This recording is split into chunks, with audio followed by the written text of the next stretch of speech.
Many years ago in Thailand, there was a temple that was called the Temple of the Golden Buddha. And there was a huge statue of the Golden Buddha.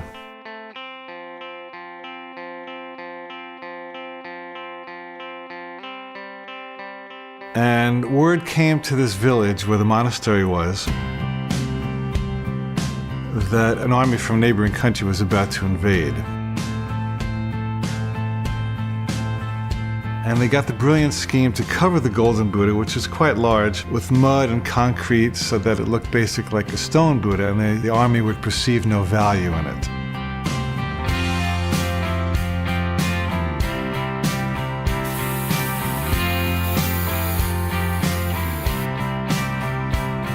And sure enough, this army rolled in with its caissons and weapons. And as they passed by the monastery, they saw nothing but a big stone Buddha, and they had no reason to plunder it.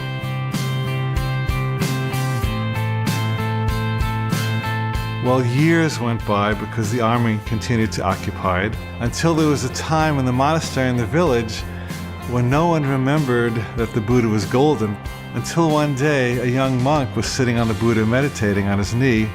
And as he got up, a little piece of concrete happened to crack off, and he saw something shiny. He realized there was gold under there. And so he ran to his fellow monks and said, "The Buddha's golden, the Buddha's golden." They all came out and they realized he was telling the truth, and they took their picks and hammers, and eventually they unearthed the golden Buddha.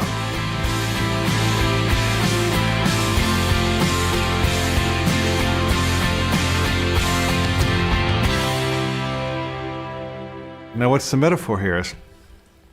The metaphor is that each of us is golden by nature. We were born golden, we were born high, we were born knowing, we were born connected to our bliss, we were born knowing truth, we were born knowing everything that every great spiritual master has ever said. We were one with the Christ, the Buddha, everyone.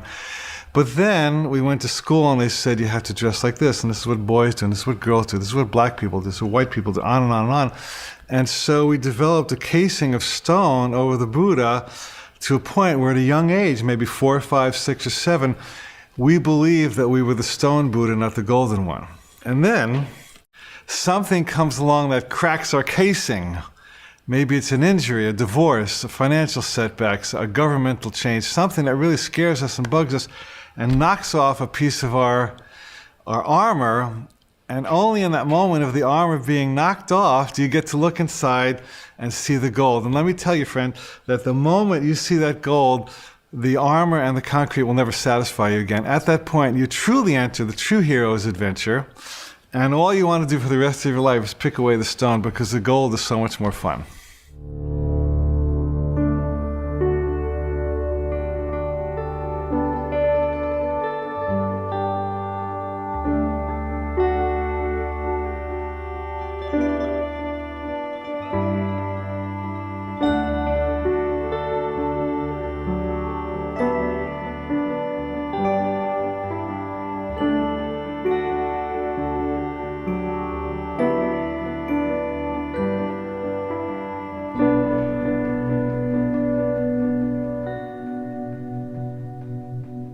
Who is Joseph Campbell and why should we care? Topic that comes up a lot. Joseph Campbell was one of the leading mythology experts of all time. Joseph Campbell is a philosopher, a man who had this ability to see the truth in a world where we've lost sight of that in many ways.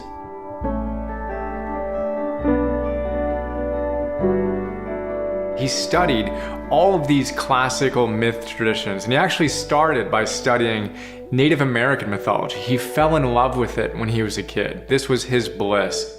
And he wound up studying the Aboriginal cultures. He studied Greek mythology. He studied Arthurian legend.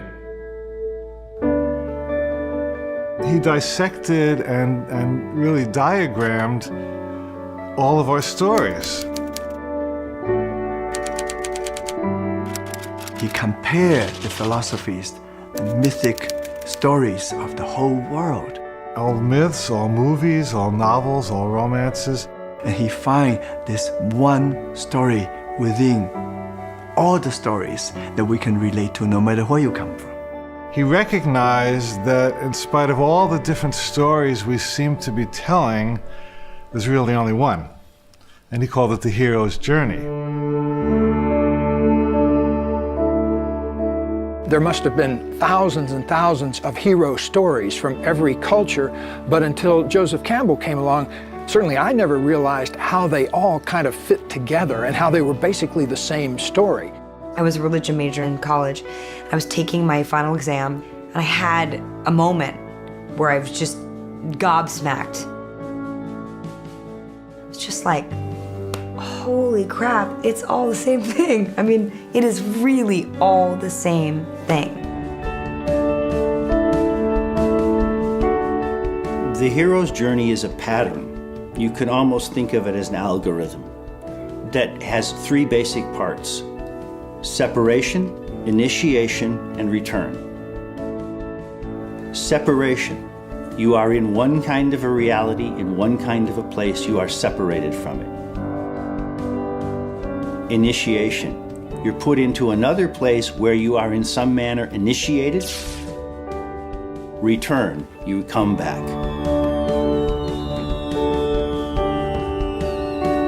A simple version of the hero's journey is, someone starting out in their normal protected world and then getting a call to adventure. The call to adventure. There's a vision, there's a quest. It's the story of the hero enduring some trials. Various trials and ordeals. Meeting different obstacles along the way, people that hurt you, people that help you. Doors will open, as Campbell would say, for you where there are no doors for others. Dragons will appear that are your dragons alone. You get to like the innermost cave where you're really challenged, like the greatest crisis, and you find your true self. The achievement, the glory. But then that's not the end of it. That is to bring that back to the community. There's a return to tell the story. That is a heroic journey. Separation, initiation, return. All of the adventures of the human story are in there. All the heroes, all the villains, all the gods and goddesses, and all of the knights, and all of the fantastic creatures we can conjure up in animation, they're all in there, because they're all in here. Because they're all in here. This is where they come from. If you look at some of the greatest pieces of literature, the greatest works of philosophy, they all have what Joseph Campbell called the hero's journey. And if you look with a piercing eye, you can recognize his outline in just about any movie or story you would read. Star Wars, The Matrix, Harry Potter. Wizard of Oz. That's a classic story of a hero's journey. You first see Dorothy in her natural environment, and just like out here in regular life, a person is operating in their natural environment every day and living in their house and that kind of thing. And then something happens to shake that world up. And you go on a journey in which you have to face certain tests and challenges.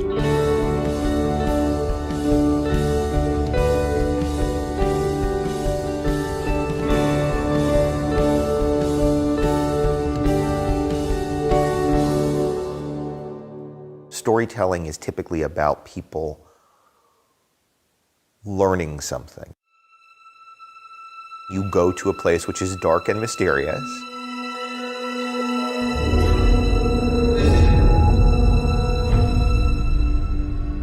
You are faced with yourself. There is a relationship between facing fear and this kind of soul gain. You acquire a quality, a hidden strength, a value.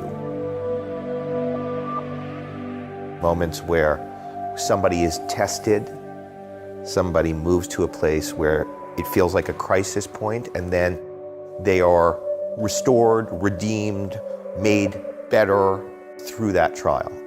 And we call them heroes.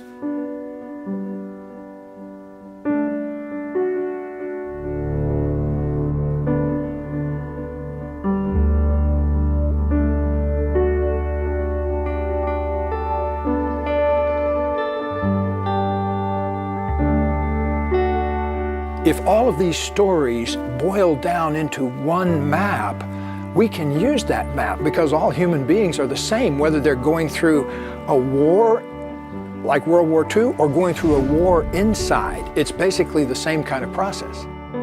In other words, We're not separate from the characters we see in our movies and in our novels. They are us. It's one journey.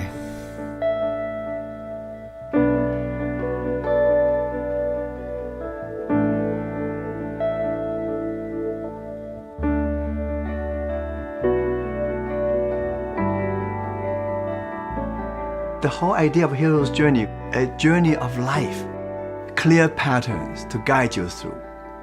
You're born, you have a childhood, you have adolescence, and you try to find a place for you to become an adult. And you go through adventures. You struggle with your inner conflicts.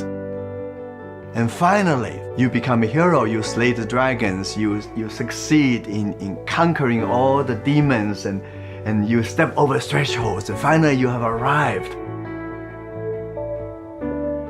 We get old, we die, but within this short span, we have to have some meaning, some reason for this existence. It doesn't have to be high and mighty and fantastic. You can have a very simple life, still go through the similar pattern.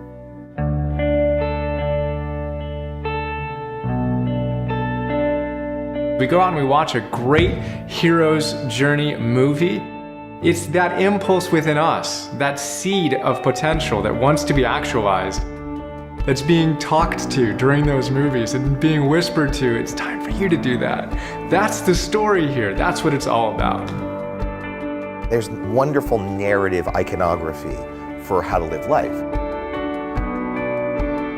The idea that try hard you get, the little engine that could, I think I can, I think I can, I think I can, I can. This idea that we really can do better, be better, that our greatest selves are still hidden, and that the future is the prospect of coming to terms with that self.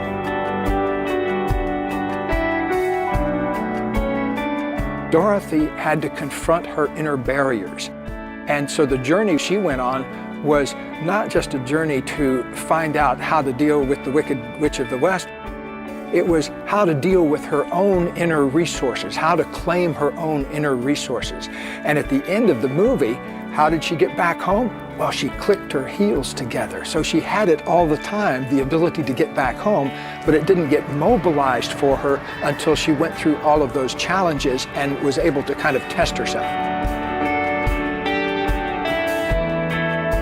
It's kind of the ordinary moving into the extraordinary. It's going through the dark to come out to the light. Going from an unsatisfying life to a satisfying life by pushing through the scariest things you could imagine.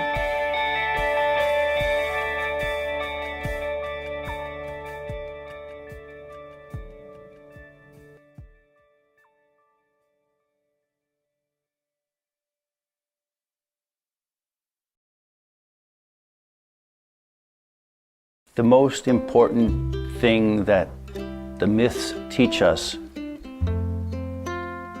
is to go beyond what we perceive as the limits of our possibility. So mythology needs to be seen for what it is, which is a metaphor for our human existence. It's not a history lesson. It's a metaphor for life and for universal experiences. A lot of people read the myths and they say, well, that refers to something historical, the creation of the world or something like that. But Joe didn't think that. He thought that it's really a narrative about the psyche, what Jung called the self. The problem is that many of us are metaphorically impaired. We don't realize that this thing that they're talking about is actually a metaphor for a transformation process. Just kind of like the Holy Grail, where it's not the thing, it's not the actual concrete grail, it's an intangible thing. But the Holy Grail is a metaphor for that intangible feeling. And so if you look at a book and it says, you will go to heaven, and you don't realize that they're talking about heaven on earth, heaven in our bodies, heaven right now in the now, you might fall into a trance of thinking that you're literally going to go someplace else if you follow the rules. Having been brought up in a mythical culture, I was very familiar with the different motifs and themes that were encapsulated in, say, a mythical being, whether it was the Lord Shiva or Ganesh or a goddess. Just thinking the name of that person, the whole story was evoked. Carl Jung called these archetypes. Archetypes are primordial, encapsulated stories or mythologies, and they are in this form of a seed in consciousness. When you plant that seed in consciousness, that archetypal seed, that mythical journey, then that seed starts to sprout. And as it sprouts, the patterning forces create the situations, circumstances, events, and relationships for the unfolding of the story. It's better to have a story to look through at life than an explanation. The reason for that is the story is richer. I say select 2 or 3 heroes and heroines, either in mythology or religion or history, and then ask these mythical beings to incarnate through you. And then don't be surprised when you see situations, circumstances, coincidences, synchronicities, relationships suddenly show up that actually are part of the story that you have been seeking to express.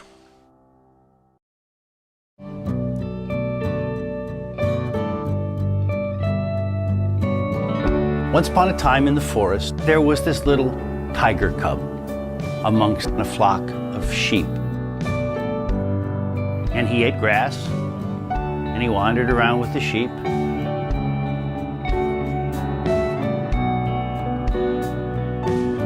And when he tried to say anything, all that came out was a sort of little meow, not much of a roar.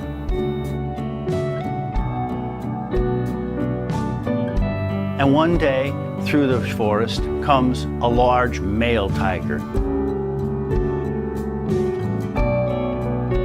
And he's just about to pounce on the sheep, and he sees this tiger cub. And he says, "What are you doing here?" The tiger cub goes, "Bah." Picks the tiger cub up by the scruff of the neck, and he carries him over to a pond, and he puts his face over it. He says, "Look, see that face? You're not a sheep, you're a tiger." The male tiger says, "Okay, we need to do something." He slays a sheep and he grabs a big hunk of raw meat and he shoves it in the little tiger's mouth.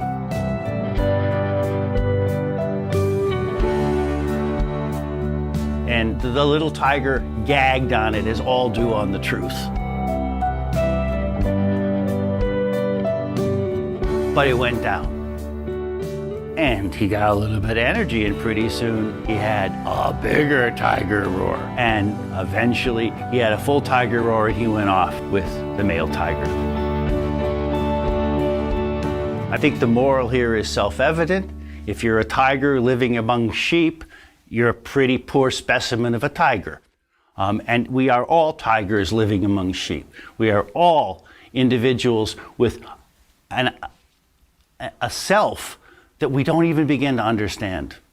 And unfortunately, if you can open the metaphor out, the food we get from the culture around us is maybe food for sheep. It's not food for tigers.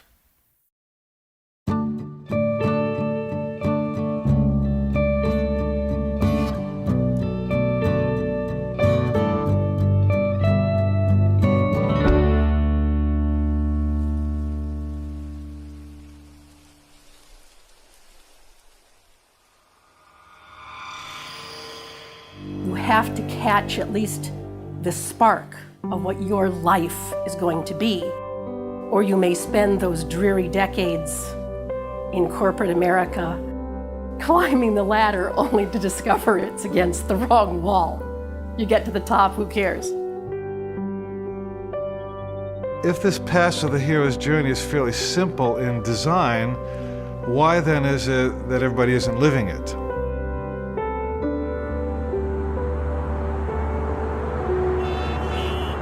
Well, the answer is that most people on the planet live under a kind of a mass hypnosis.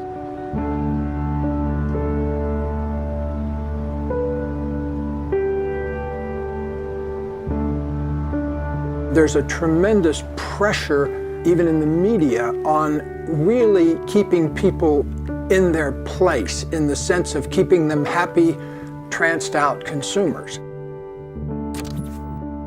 It's a trance of comfort. It's a trance of not sticking your head up above the crowd very much. That keeps the enterprise going.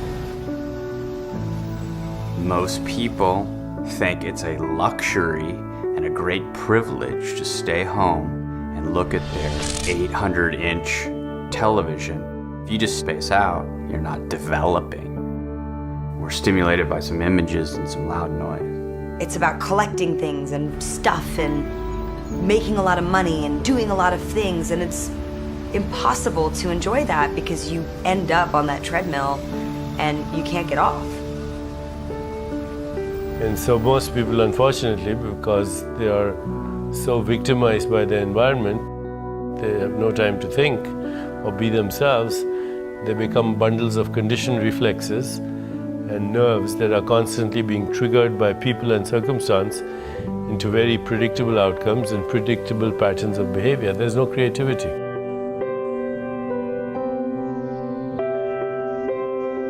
That's the trance, that's the wasteland, where we're just guided toward this weird sense of what's real in our lives. And those ideas that are imposed on us from the outside about what we should and should not do. It usually starts out with something like, you shouldn't talk to that person because they're from a different tribe. You certainly shouldn't marry that person. You should go to this school, you should have a certain type of car, you should live in a certain type of house, you should have a certain number of kids by this type of age. Should. What I experienced in my own life was I gotta have the degree from this university, I've gotta have this advanced degree from this university, preferably either a law degree or a medical degree or something to that effect. Some letters after my name which would say that I have a stamp of credibility. I can go out and make my 6 figures and society can kind of deem me worthy. I have countless examples of young people who go to college because they're expected to go to college, and they study biology because since the time they were 6, they were supposed to be a doctor. It's very difficult for a person who's brought up in this environment of instant gratification with the media, with advertising, with all the promises of instant gratification by buying something, for example, or having a certain level of affluence, that you lose contact with this mythical domain which is actually part of your soul. It's there in everyone. It's their passion, it's their bliss, it's their unique skills, it's their unique ways of expressing themselves, is their song, which if they sing, they could do anything.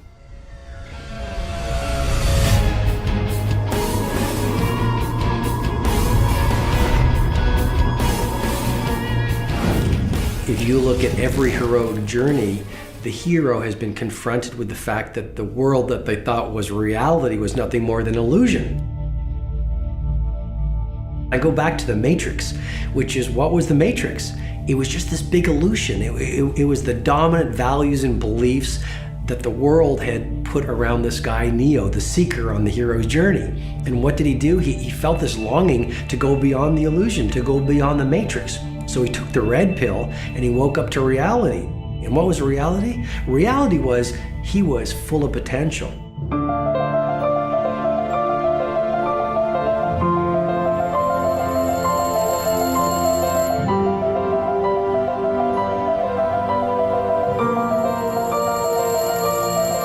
Separation begins with what we call the call to adventure.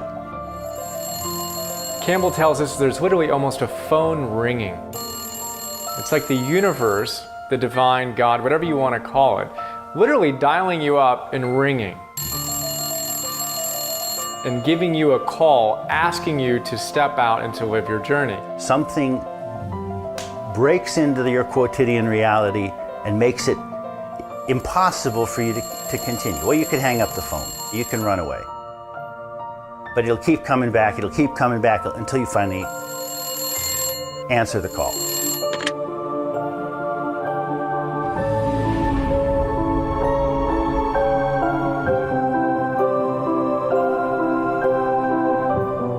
If you're not paying attention, the wake-up calls come in the form of a sledgehammer.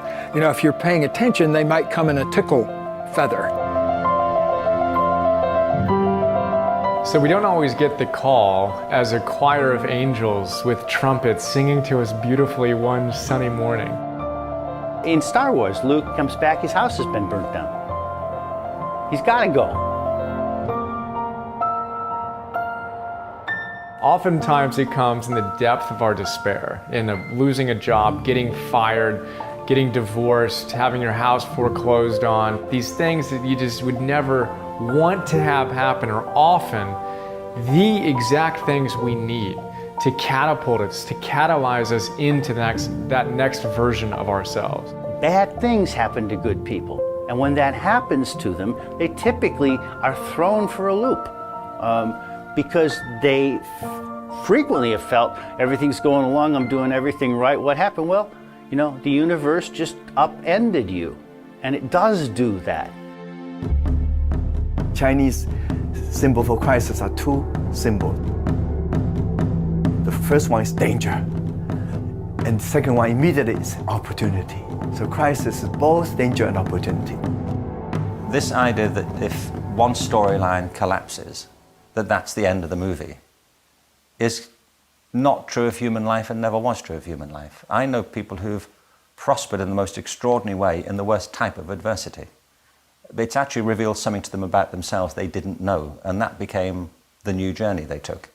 Let me put this into really practical 100-pound terms, because if the camera had been pointed at me when I was 24 years old, what it would have seen was a person who weighed 320 pounds. You would have seen me puffing on 2 or 3 packs of Marlboros a day, a relationship that I didn't want to be in, and I had a job I hated. Everything was wrong in my life. And so those are ripe moments for a wake-up call in life. You know, if you haven't been paying attention enough so that you end up with a job you hate, a relationship you don't want to be in, a body you don't like, and you're addicted to a bunch of things, you're ripe for a sledgehammer blow from the universe, and I got it. You step over a threshold, meaning you move from one world into another.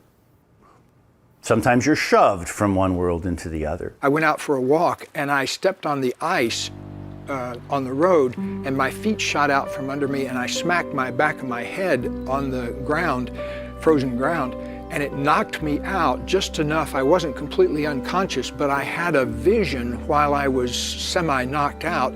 I could see down through all the layers of myself to this pure consciousness inside, and I could see how all the fat I had was organized around a whole bunch of feelings I didn't want to let myself feel, like sadness from childhood and a lot of old grief in my family and anger and things like that.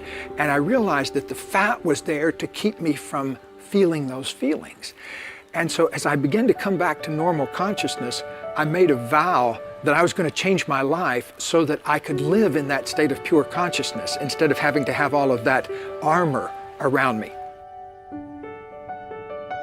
Once you make the decisions that Joseph Campbell is talking about really hearing the call and being willing to take on the challenges of that new awakened life, once you do that, you begin to feel a power that it's like nothing else I've ever experienced. And I think a lot of us are just plain old afraid of that.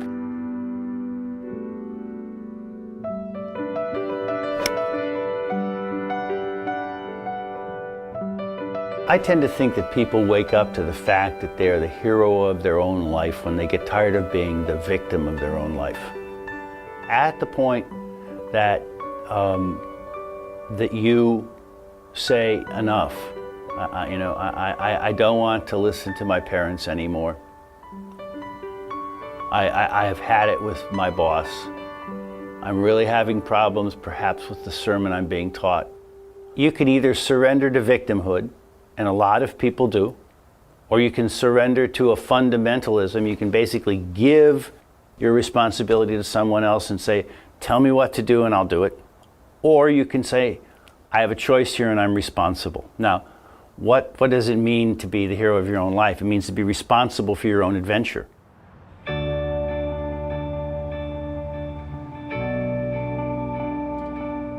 Campbell talks about metaphorical death, where something dies so that something can live. And in every hero's journey, there's some death moment where some old has to go and some new has to stay. He quotes Nietzsche, and he says that the snake that cannot shed its skin must perish.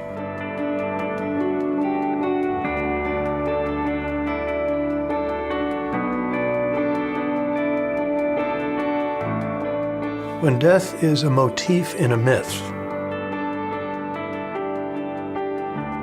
it doesn't refer necessarily to what happens at the end of one's biological and physical existence.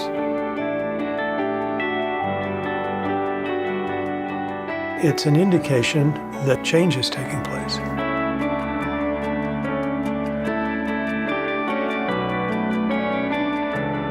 I went through that process when I stopped being a tribal administrator and started becoming a writer. I put that aspect of myself away. It was valuable and I learned a lot and I draw on it, but it enabled me to go on. No death, no life. No death, no transformation. No death, no change. I said, okay, I don't want that anymore. I want this. I put that away, made myself into something else. In essence, resurrected into being a writer.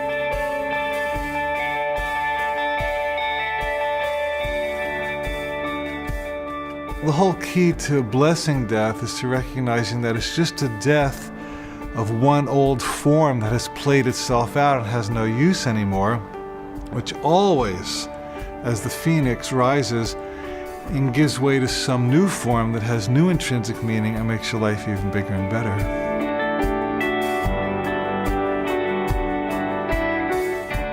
If you want to have new birth, new revelation, new insight into life as you grow as a human being, you will learn to keep dying.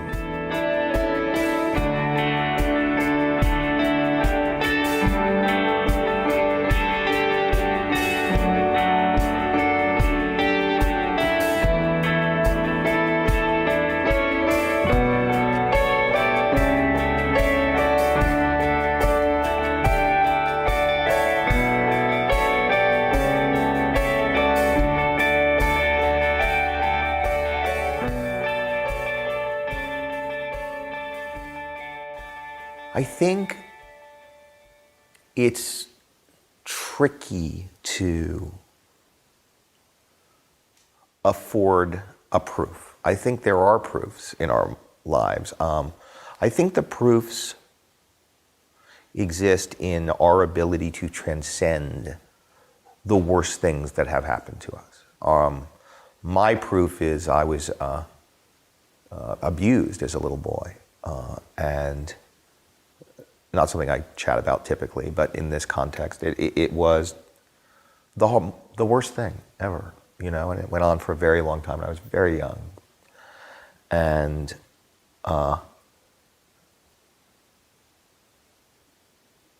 I'm who I am in part because I had to face that, because I had to wrestle with that, because I had to accept that and acknowledge that and forgive and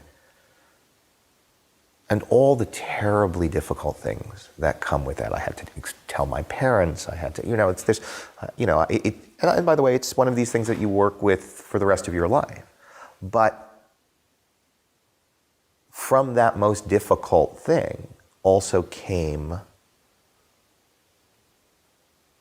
a kind of understanding.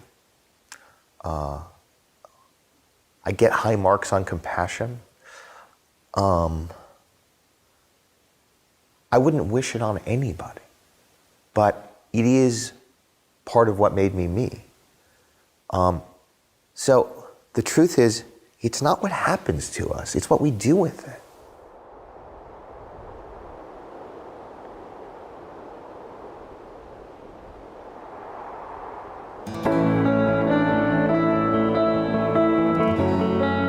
The forest represents the darkness, the unknown, the edge of your world.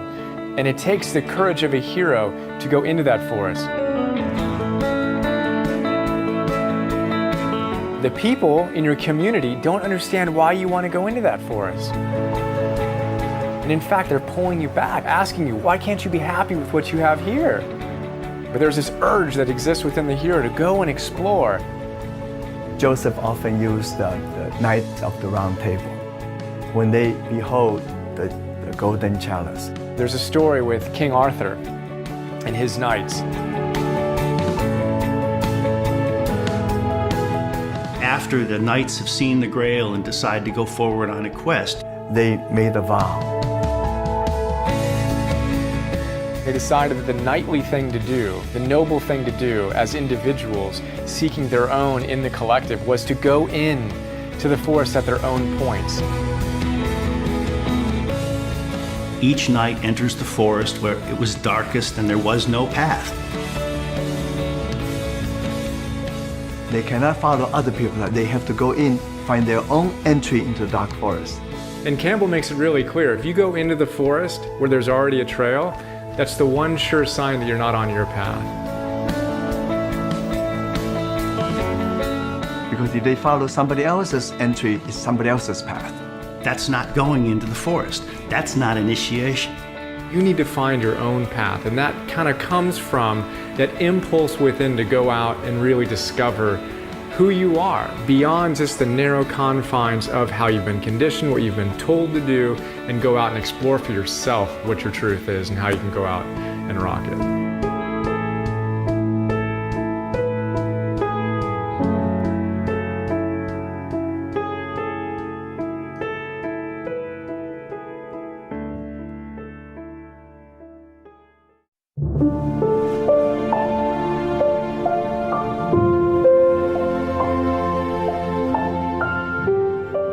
The hero's journey for me is having the courage to look within yourself and say, what am I here to do?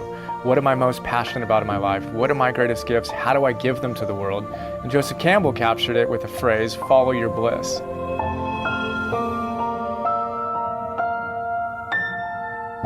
Follow your bliss. I don't think more profound teachings have ever been given than this one. Follow your bliss means listening to your heart and following your truth. There's something specific about the word bliss. It's not ecstasy. It's not happiness. There's a serenity in bliss. I like to talk about your bliss as the thing you can't not do. So it's your authentic journey. I'd heard follow your bliss, but I didn't know where it came from. And what's cool is that it's grounded in deep Hindu spirituality and philosophy, and it comes from the Upanishads. There were 3 launching points into enlightenment: Sat, Chit, and Ananda. So Sat means beingness, Chit means consciousness, and Ananda means bliss or rapture. Joseph Campbell said to himself, I don't really know what my beingness is. If I'm honest with myself, I don't really know what my consciousness is, but I do know what my bliss is, and I can follow my bliss. And that idea of trusting ourselves and trusting that deep impulse within us to go out and follow our bliss, do what makes us feel most alive, that's the path, that's the key, that's the essence of the hero's journey.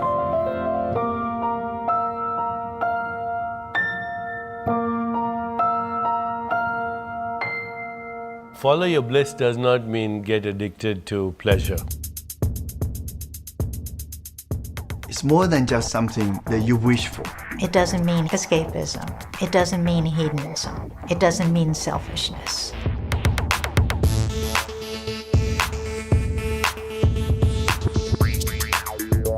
It doesn't mean listening only to sensory pleasures like having sex with anybody you look at or sticking up a candy store if you want candy.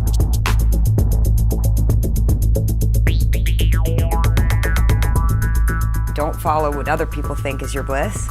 Don't follow your wallet, follow the thing that's presenting itself as your most serene and fulfilling state. Sometimes it's difficult to let go of that inner resistor and just say, okay, I accept the possibilities of the present. I will follow my bliss. I will listen to the call of spirit. That's a very big deal.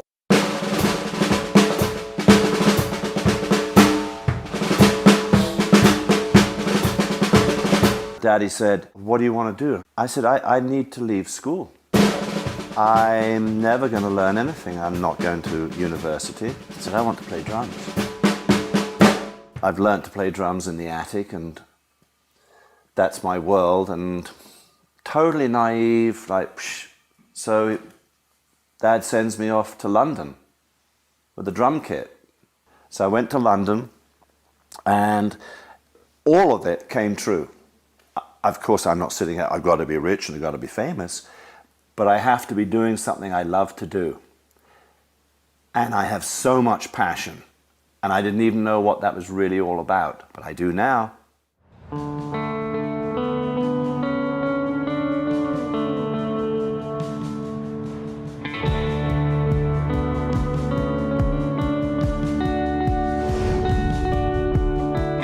How do we find our bliss?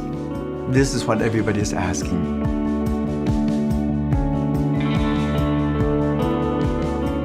First thing is, ask yourself, what am I passionate about? What are the things I love doing? What are the activities when I engage them, it feels like hours go by in minutes?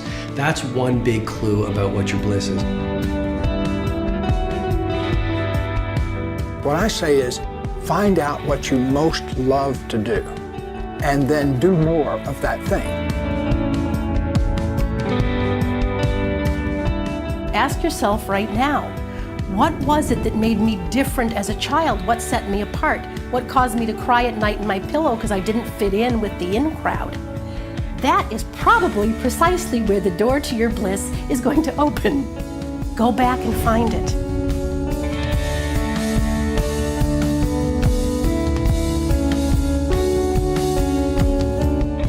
Let's say you never had to think about money, and you never had to think about time.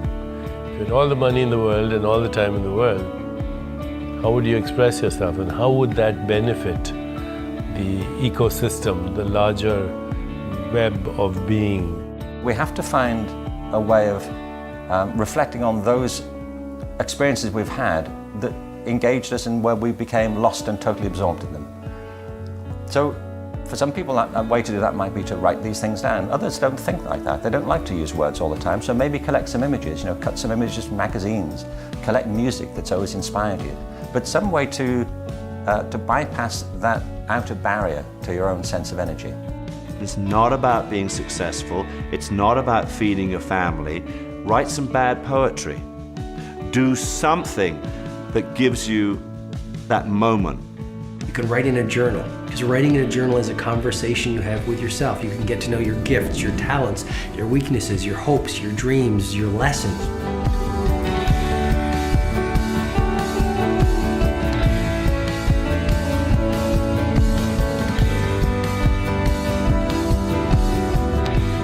Joseph Campbell always gave the same advice to his students graduating Sarah Lawrence.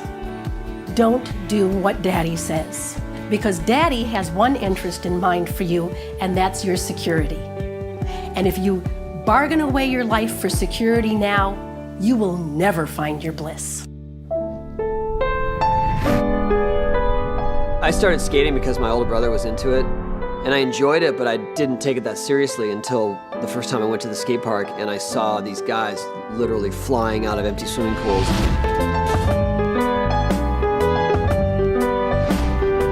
I got so excited that that was even possible as a person to be, to be flying in the air with a skateboard in your hand. Once I saw what was possible and what you could do with this thing that I had come to enjoy, I had to keep going. I mean, I just wanted to fly.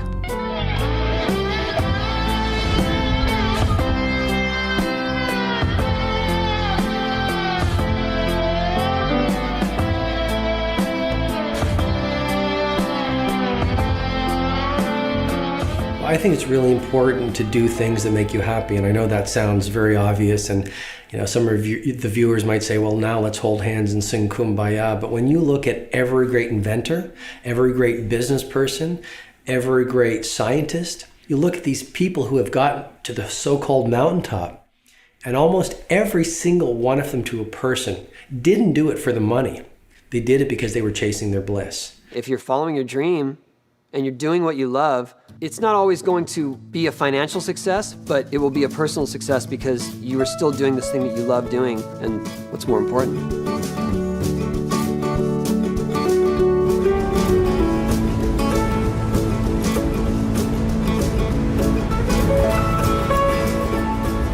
I would describe my discovery of surfing exposure. I was just watching surfers and watching what they were doing and what surfing was all about and the routes that they were taking and the ways they were doing it. I think I knew subconsciously before I knew consciously. I think I knew that I was going to do something in surfing. I knew that surfing was going to be a big part of my life, so I wanted to absorb all the information I could.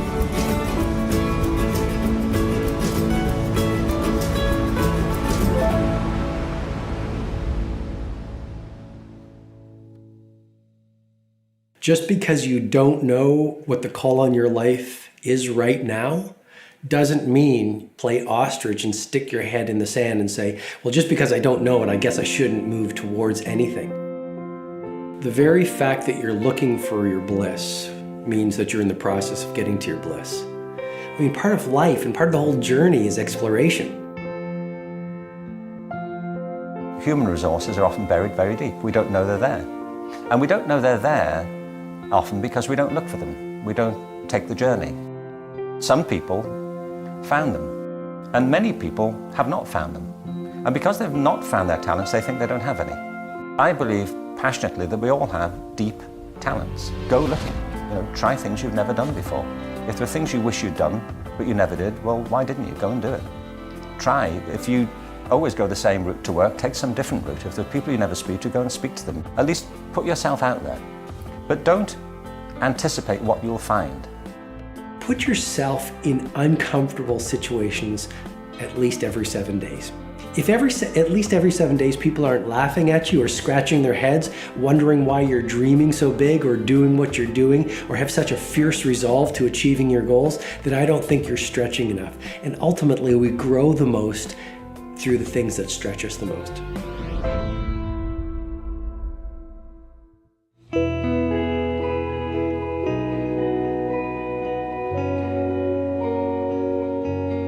My personal journey, I was bright enough, I got into the best university, but a part of me needed the journey. I was interested in the West. So I jumped at the next opportunity to get a scholarship and then get on the boat and my slow boat to the West. It took 14 days. I landed in Portland, Oregon, and to be a foreign student, I stretched myself. I arrived, I know very little English. I go to a class called English for Foreign Students. I learn English, and I embrace the Western culture. I stretch myself. So suddenly I see a part of me which I never knew was there.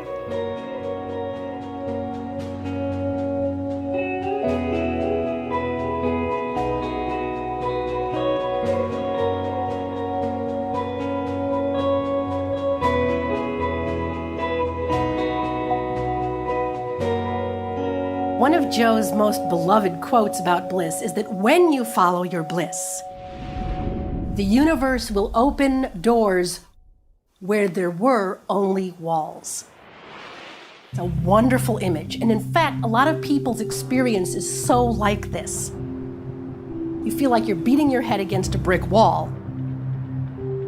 And then suddenly you shift just a tad, and lo and behold, there's a passage that opens up.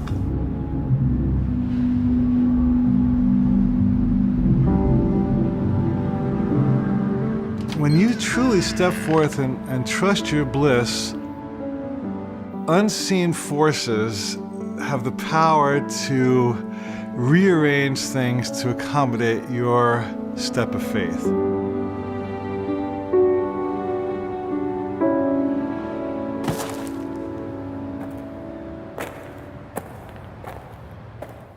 I took that Robert McKee course, and I thought, well, that's not that hard. And I wrote a screenplay, and I sent it to a friend of mine who was somebody's assistant who left it on his desk, and some other agent wandered by and picked it up and read it and said, oh, this is good. And so then my friend went, oh shit, and he ran to his boss, and he said, you should read this because that guy over there who's a junior agent liked it, and his boss was a senior agent, and then I got a phone call. And it was fantastic. It was the greatest thing ever. And so it seems like I sold the first screenplay I ever wrote. But the truth is, I kept writing till I got lucky. If I stopped writing, I would never have gotten lucky. There was no luck coming to my house going, hey, here's a book deal. Hey, we want to buy that screenplay that you haven't written. You know, you just keep doing it, and eventually you're likely to get lucky. Why do most people not follow their bliss? One word, fear, right? We're literally overwhelmed by fear, and primarily we're overwhelmed by the fear of what other people will think of us.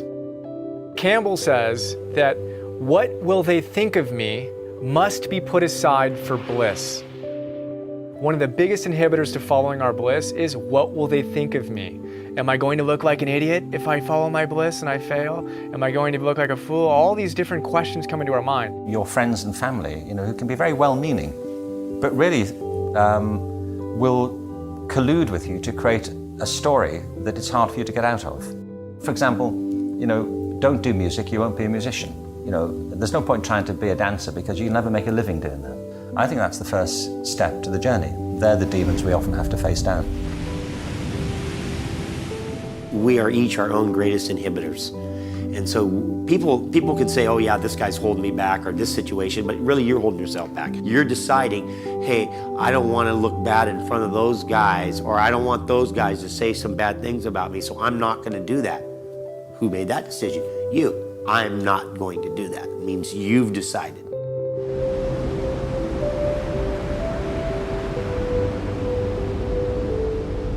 There's a poem of Rumi, the great mystical poet from the Middle East in the 12th century, who said, I want to sing like birds sing, not worrying who listens or what they think. But if you can do that, then you can achieve the impossible.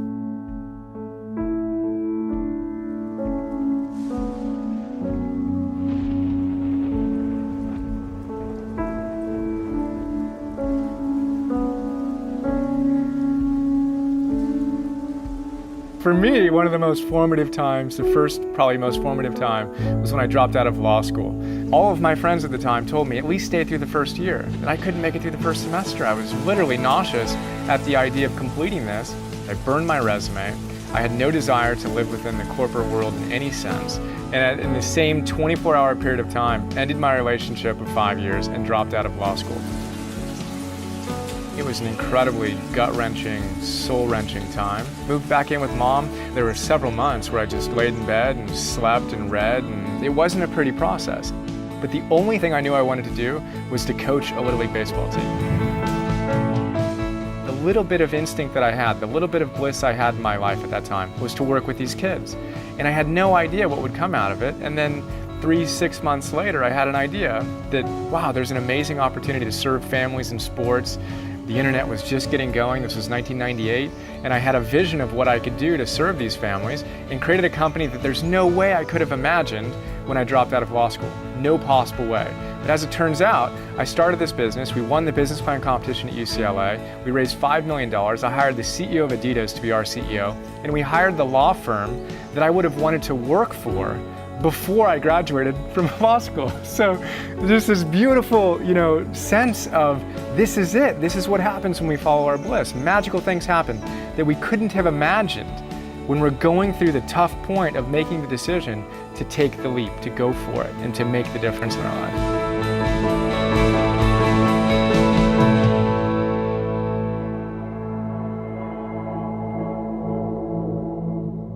There are two roads in life, the red road and the black road.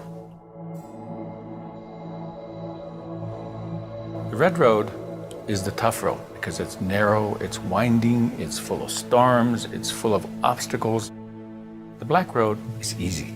It's straight and it's wide, doesn't offer any challenges. The storyteller never says, you have to travel this road or you have to travel this road. They end up telling you the story of the red and black road by saying this: the choice is yours. Always the choice is yours.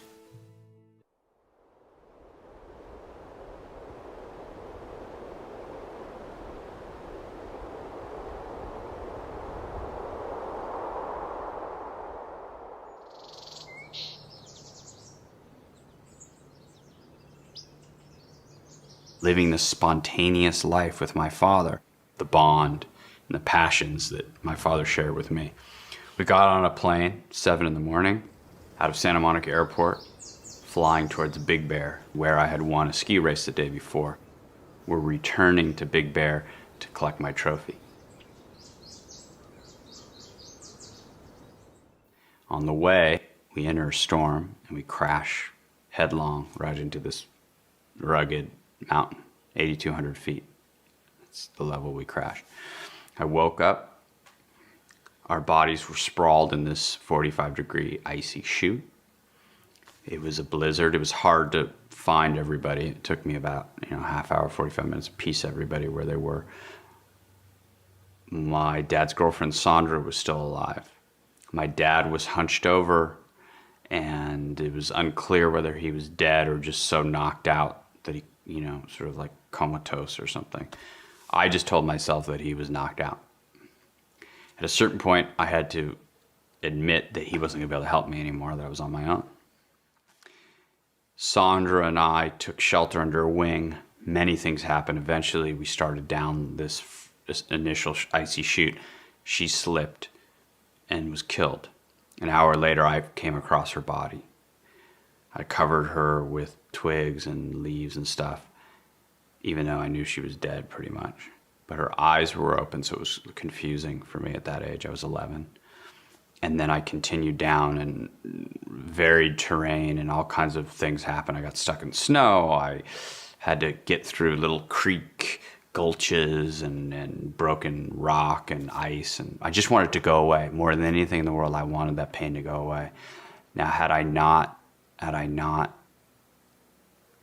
gone in there and seen that thing I feared the most, I would not have learned to sort of find the gem and the treasure of pain, those answers that were there for me. And had I not faced that pain, had I not gone and stared in the eyes of the thing I feared most, that I wanted to run through most, I would not be here now with this book, which is really, besides having a kid, the most satisfying experience of my life.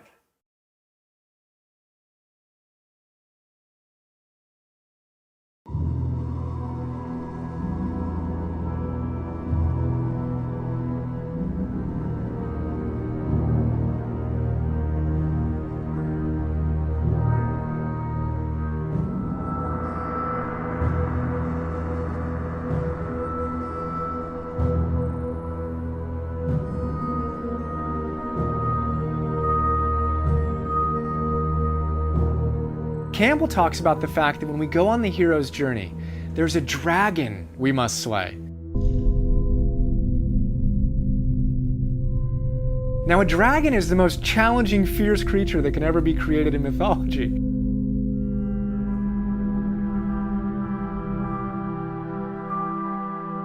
Joe Campbell describes the dragon as being a beast covered with scales, and on every scale it says either thou shalt or thou shalt not.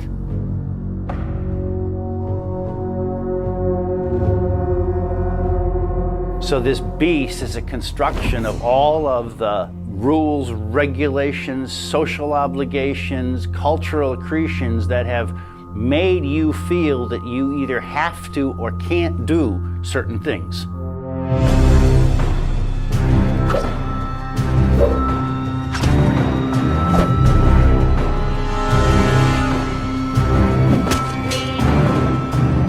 Slaying the dragon, to me, is the most interesting. It's the final moment. It's the time when you are faced with the scariest thing you've been faced with, and you get to take everything you've learned and knock this guy out.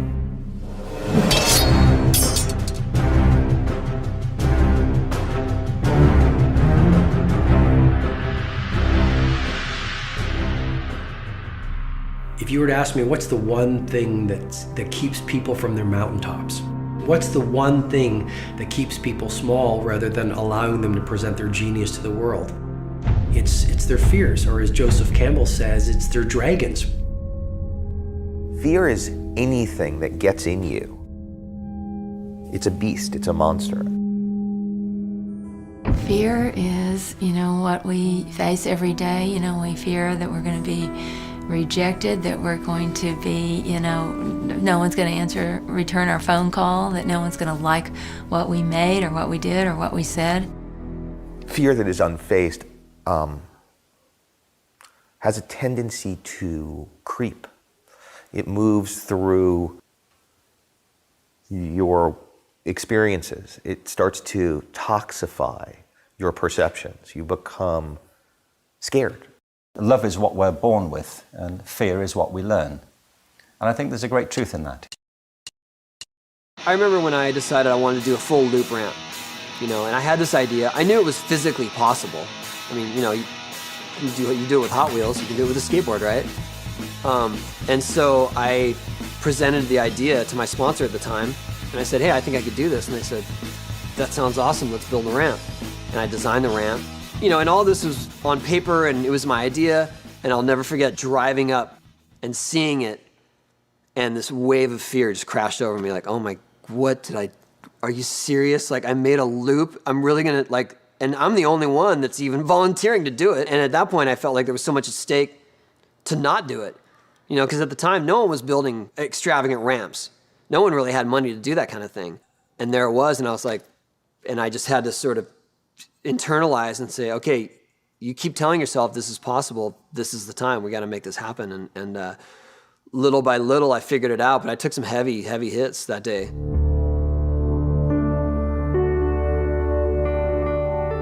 Actually, now we own one for our Huck Jam tour that we can do on tour every single night. But that first time, that was just frightening. But I had to really step back and go, okay, you can do this.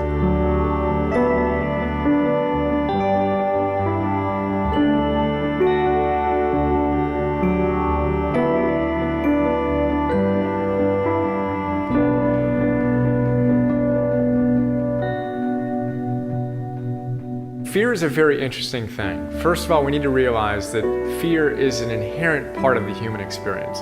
But it's not about getting rid of fear. Where's it going to go? There's nowhere for it to go. The issue is to have courage, to move forward in spite of the fear you feel. The courage is not a lack of fear. The courage is dealing with your fear. Nobody would ever be described as courageous who didn't confront their own fear. That's not courage at all. It's just doing something that you find relatively unchallenging. Courage is when you know what to do and you do it. And lack of courage is when you know what to do and you don't do it. Courage is the ability to get up after you've fallen and try again. Exploring the unknown and trying stuff that maybe people have thought was impossible. It's just like a muscle. If you want to get strong, or you want to run a triathlon or run a marathon or do whatever you want to do physically, you need to train. You need to get stronger. Courage is exactly the same thing. Think of it like courage gym. You've got to consistently go up to your fears and go one step past them, one step past them. And you'll find that your comfort zone expands each time you do that. Things that used to freak you out won't freak you out as much. And now you have the tools, you have the strength, literally, to lift more in your life as you face your fears more and more authentically. There is some power monsters get by being darkened in the closet. And there is some diminishment by facing them head on.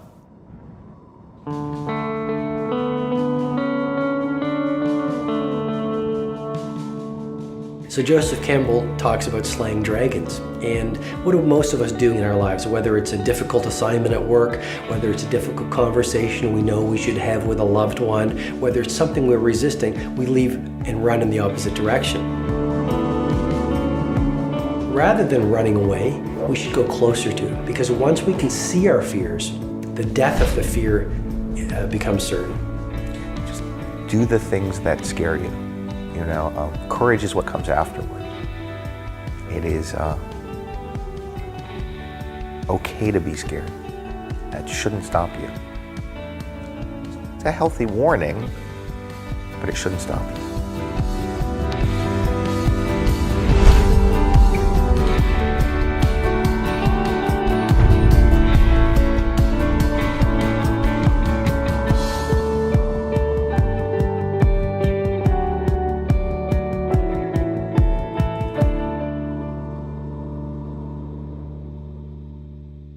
Ogre, dragon that hoards.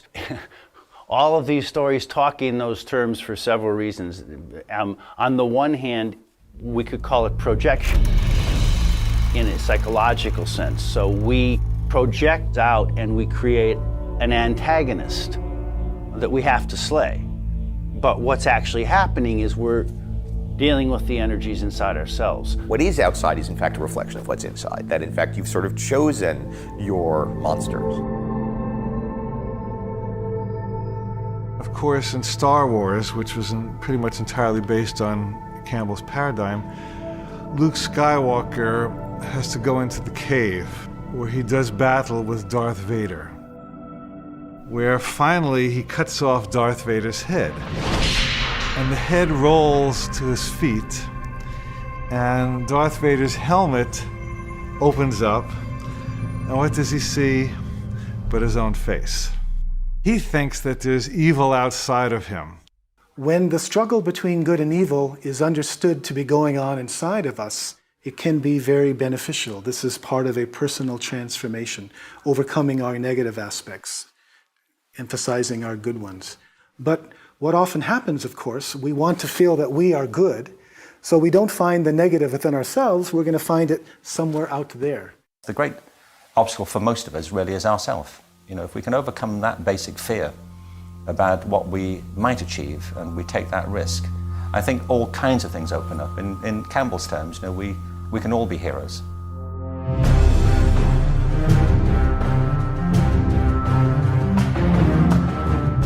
The hero encounters these obstacles and flails at them. And that's how we react when we find ourselves in a situation where we have that kind of cognitive dissonance. How do I get out of it? Well, first thing is you have to surrender. You have to stop fighting it.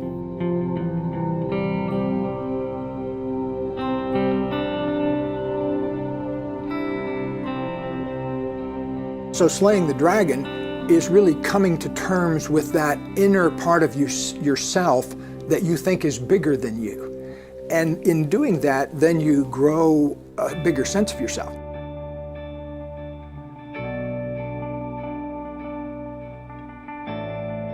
However, I think that it's loving your dragon that's the much more efficient thing to do, and it also feels a lot better.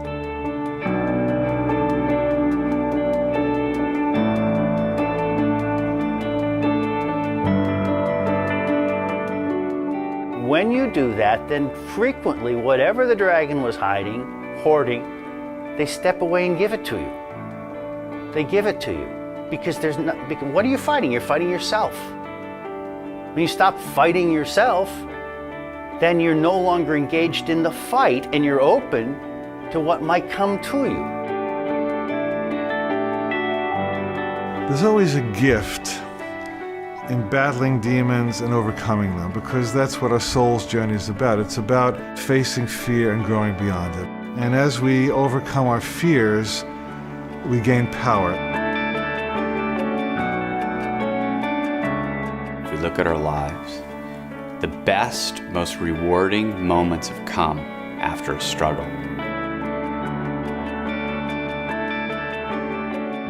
as such, what we do with our lives is what makes us heroes or not. And there's grace in knowing that, and there's a gift in believing that. Every minus is half of a plus waiting for a stroke of vertical awareness. In other words, on one level, it's a negative. Yeah, you had your divorce. Yeah, you had that health challenge. Yeah, you got fired. Okay, we're not arguing that it was not troublesome. But what awareness can you add to it so you get a far bigger picture that helps you master it? At a certain point in the hero's journey, it's going to become about you loving and accepting yourself as you are. That's a powerful moment because that lines you up directly with the universe. Now there's no more war going on inside yourself. And as that gap heals between your unlovable self and your ability to love that unlovable self, you gain an awesome power in life.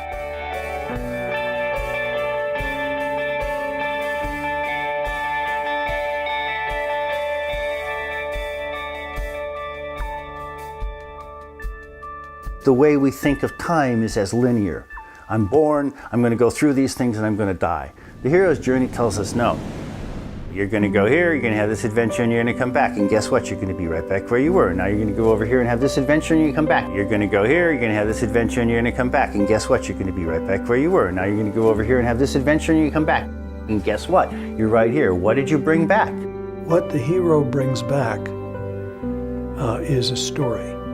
Gilgamesh, for example, the Gilgamesh epic. He went out and he looked for the plant of immortality. He went through all kinds of trials with the feminine, with the monster, and so on. But he finally swam to the bottom of the sea and got the plant of immortality. He came up on the shore and put it down. While he was bathing, the serpent came and got the plant of immortality. But he went home to Uruk anyway, and he had this story to tell. For Gilgamesh, there was no concrete, objective thing, widget to give to the community. No gold, no treasure, and so on. The story of getting the treasure is the treasure. And so, the giving of the story is the invitation for other people to make the same journey. That's why it's a circle. It never ends. I love that idea that there's a circle and the circle needs to be closed. And the way to close the circle is to come back, return with something different than you started with, and to share that. And that to me is like a perfect hero's journey. That's the ultimate end to the hero's journey. It's not slaying the dragon, it's not beating the bad guy. It's giving back the essence of that journey. What's life about? How can I make a difference, and who can I make a difference to and for? And then it gets real easy. Hey, can I get a shirt? Oh yeah, here's a shirt. Hey, can I get a board? Yeah, here's a board. Oh, my friend's got an autistic son, he's trying to make a movie and he doesn't have the money. What can we do to finish the movie? Oh, all of a sudden we're doing things that we are gonna do anyway, but then all of a sudden we can make money for him and make him finish the movie. And then all of a sudden it's like, well, let's do that again. That was great.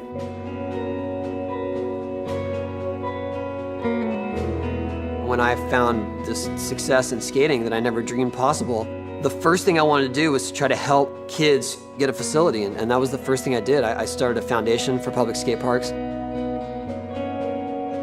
To date, we've helped build about 500 skate parks. It's my passion. It's what I would love to do, is to provide facilities for these kids who deserve a chance. I love talking to young writers about writing. There's a scholarship I fund, which is a screenwriting scholarship at Wesleyan, where I went to college. We owe it to everybody who wants to be what we are when they grow up. They say if you speak to somebody at the level of the mind, then you'll speak to their mind. If you speak on your heart, you'll speak to their heart. But if you speak through your life, and your life is the story, then you'll change lives. And that's what mythical beings do. And it's why stories are great, because my story right now, which is also my truth, may have an effect on you. And therefore, I am taking the internal, I'm making it external, and through that, I'm sharing an experience.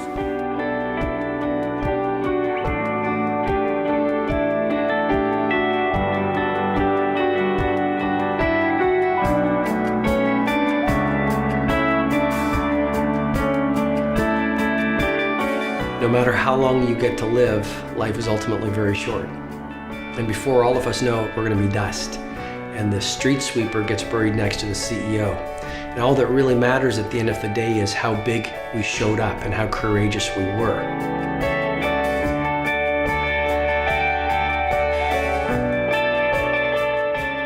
And I think when we are on our deathbeds, what fills our heart with the greatest regret is not all the risks we took and not all the opportunities we seized and not all the times we went out on a limb and looked silly.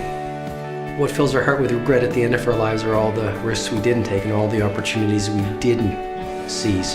And it's really all you got to do to get to the next step.